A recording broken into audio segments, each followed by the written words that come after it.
जय हिंद दोस्तों। आज आप सबका बायोलॉजी का चौथा क्लास है। आज हम बात करने वाले हैं सेंट्रोसोम। सेंट्रोसोम क्या होता है, सेंट्रोसोम कैसे यूज होता है, बॉडी में कहाँ पाया जाता है, ये क्या क्या इसके क्या फंक्शन होते हैं, इन सब के बारे में बताने वाले। इसके पहले जो मैंने क्लास कराया था उसमें हमने आप सबको बताया था कि सेल क्या होता है, सेल कितने भागों में बांटा गया, बाहरी परत और आंतरिक परत। बाहरी परत के बारे में बता दिए थे कि पारगम झिल्ली सेल मेम्ब्रेन कोशिका झिल्ली होती है। अब इसके अंदर जो बताए थे माइक्रोकांड्रिया बता दिए थे जो ऊर्जा का स्टोरेज करता है। गोल्जी बॉडी बता दिए थे जो ऊर्जा का परिवहन करता है, ट्रांसपोर्ट का काम करता है। ये क्या होता है, रसधानी होता है जो पानी को स्टोर करता है, मैंने बता ही दिया था। अब हम बात करते हैं सेंट्रोसोम। सेंट्रोसोम करता क्या है, ध्यान दीजिए। जो ये सेंट्रोसोम होता है ये सेल के अंदर पाया जाता है, ठीक है। सेल के अंदर पाया जाता है, जो हमारा ये सेल होता है, सेल के अंदर क्या पाया जाता है, सेंट्रोसोम पाया जाता है, ठीक है। और ये जो सेंट्रोसोम होता है ये विभाजन का काम करता है। ये क्या करता है, ये विभाजन का काम करता है, ठीक है। देखो सेल का विभाजन करता है। ध्यान दीजिए, बायोलॉजी में विभाजन का मतलब तोड़ना नहीं होता।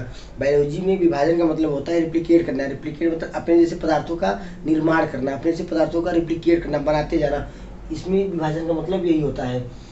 तो जो ये हमारा सेंट्रोसोम होता है ये क्या करता है, सेलों का विभाजन करता है। जैसे आप लोग देखे होंगे, आप लोग को कहीं कहीं चोट लग जाता है तो उस घाव को भरने में कुछ टाइम लगता है, कुछ लोगों का घाव बहुत जल्दी भर जाता है। तो वहाँ वो क्या करता है, सेंट्रोसोम जो घाव को भरने का काम करता है उस सेंट्रोसोम करता है। सेंट्रोसोम ये काम करता है कि जैसे आपका कहीं बॉडी में कहीं पर भी आपको जख्म हो जाता है, घाव हो जाता है, तो उस घाव को धीरे धीरे एक टाइम के अनुसार क्या करता है, सेंट्रोसोम वहाँ पे सभी चीज़ों को लाके क्या करता है, उस घाव को भर देता है, ठीक है। तो ध्यान दीजिएगा, सबसे ज़्यादा सेंट्रोसोम कहाँ पाया जाता है, सबसे ज़्यादा सेंट्रोसोम लीवर में पाया जाता है। लीवर क्या होता है, सबसे ज़्यादा सेल डिवीजन करता है।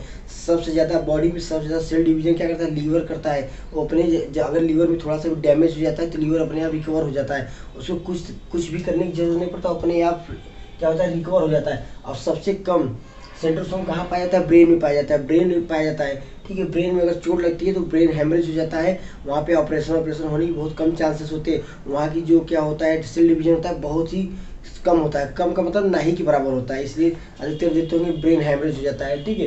देखिए, जिस इंसान को शुगर, आप कभी कभी डॉक्टरी में गए होंगे तो वहाँ पे ऑपरेशन के पहले क्या करते हैं, 2 चेकअप कराते हैं। 2 चेकअप अनिवार्य है कराना उनका, पहला शुगर का, दूसरा HIV का। तो शुगर का चेकअप इसलिए कराते हैं कि इसमें शुगर जो मरीज पाए जाते हैं उनमें सेंट्रोसोम क्या होता है, बहुत ही कमजोर होता है। अगर शुगर के मरीज के आप क्या करते हैं, ऑपरेशन कर देंगे तो उस मरीज का क्या होगा, घाव जल्दी नहीं भरता है। इसलिए उन 2 चीज़ का चेकअप बहुत जल्दी बहुत फास्ट कराते हैं।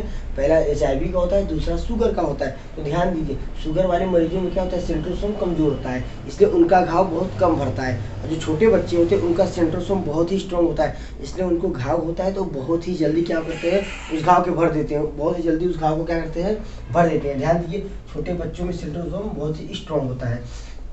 देखिए, कुछ जानवर भी होते हैं, क्या होते हैं कुछ जानवर, जैसे आप लोग देखे होंगे चूहा, छिपकली, ये सब क्या करते हैं, ये लोग आते हैं घूमते टहलते, अगर इनकी पूछ आप काट देंगे तो ये अपना पूछ छोड़कर चले जाते हैं।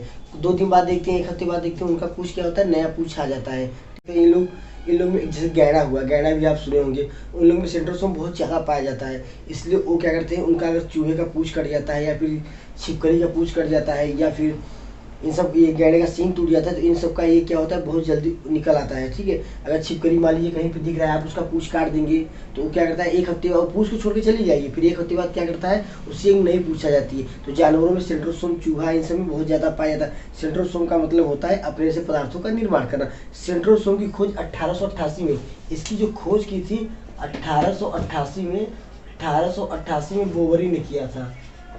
इसी खोज बोवरी ने किया था, ठीक है। तो ध्यान दीजिए, माइक्रोकार्डिया क्या करता है, ऊर्जा का स्टोरेज करता है। और गोल्जी बॉडी क्या करता है, ऊर्जा का परिवहन करता है। जो ये ऊर्जा स्टोर करता है इसको ये क्या करता है, ले जाता है। और सेंट्रोसोम के बारे में बता ही दिए थे आपको। तो ध्यान दीजिए, देखिए, अगर बॉडी में ज़रूरत से ज़्यादा सेंट्रोसोम हो रहा है, अर्थात अगर बॉडी में ज़रूरत से ज़्यादा सेल डिवीजन हो रहा है तो कैंसर का कारण हो सकता है। ध्यान दीजिएगा, जो कैंसर का इलाज किया था वो कीमियोथेरेपी द्वारा किया था। कीमियोथेरेपी क्या होता है, इसमें डॉक्टर क्या करते हैं, डॉक्टर गामा रे से क्या करते हैं, सेकैया करते हैं। जहाँ पे सेल डिवीजन ज़्यादा होता है, सेल डिवीजन मतलब अगर मान लीजिए कहीं पे सेल डिवीजन ज़्यादा हो रहा है तो वहाँ पे क्या होता है, सेल जो होते हैं एक जगह इकट्ठा हो जाते हैं, बहुत ज़्यादा इकट्ठा हो गांठ जैसे बना लेते हैं। तो अगर किसी की बॉडी में गांठ है और वो दर्द नहीं कर रहा है तो ध्यान दीजिएगा, वो क्या होता है, कैंसर का कारण होता है, ठीक है। तो ध्यान दीजिएगा, ज़रूरत से ज़्यादा सेल डिवीजन हो रहा है तो कैंसर हो जाता है, इसे कीमियोथेरेपी द्वारा इलाज करते हैं। कैंसर का इलाज कीमियोथेरेपी द्वारा होता है। कीमियोथेरेपी एक ऐसा इलाज है जिसमें डॉक्टर गामा रे का गामा रे के द्वारा क्या करते हैं, सिकैया करते हैं। ठीक है, जब बॉडी पे गामा रे प्रभावित किया जाता है, सिकैया किया जाता है, तो बॉडी क्या होता है, पूरी तरह इफेक्टेड हो जाता है, वहाँ के जो सेल होते हैं पूरी तरह इफेक्टेड हो जाते हैं। इसलिए देखते हैं जब कैंसर का इलाज करने वाले लोगों का अधिकतर बाल झड़ जाते हैं, बाल खत्म हो जाते हैं। ठीक है, अब हम बात करते हैं endoplasmic reticulum. Endoplasmic reticulum ER की बात करते हैं। ध्यान दीजिए, जैसे हमारे बॉडी में रीढ़ की हड्डी है, बोन मैरो है, तो क्या करता है, बॉडी को स्टैंड यानी खड़ा रखा रहता है, मतलब बॉडी को एकदम सीधा खड़ा रखता है। तो ये क्या करता है, पिलर का काम करता है। जैसे घर है, घर को बनाने के लिए क्या करते हैं, पिलर डालते हैं, तो पिलर क्या करता है, पूरे घर को क्या करता है, स्ट्रॉन्ग करता है, खड़ा रखता है। तो उसी तरह क्या होता है, ये इंडोप्लाज्मिक रेटिकुलम क्या होता है, ये सेल के अंदर होता है। ये सेल के अंदर ऐसे ये नाभि के पास में होता है, ऐसे तारकनुमा रहता है। ये तारकनुमा क्या करते हैं, रहता है, ये तारकनुमा ऐसे ही रहता है। तो ये क्या करता है, बॉडी को क्या करता है, पिलर का काम करता है, सॉरी सेल में क्या करता है, पिलर का काम करता है। तो ध्यान दीजिए, मान लीजिए सेल है, ये सेल है, अब इधर से दबाओगे पचक जाएगा, इधर से दबाओगे पचक जाएगा। तो इसको न पचकने के लिए ये किसका काम करता है, पिलर का काम करता है, इसके अंदर रहता है, जिससे सेल क्या पिचके ना। सेल को पचकने से बचाने के लिए कौन सा काम करता है, ER इंडोप्लाज्मिक रेटिकुलम। इसको हिंदी में अंतःप्रज्ञा जालिका कहते हैं। तो ध्यान दीजिएगा, इंडोप्लाज्मिक रेटिकुलम किसका काम करता है, ये पिलर का काम करता है। किसका काम करता है, ये पिलर का काम करता है। ठीक।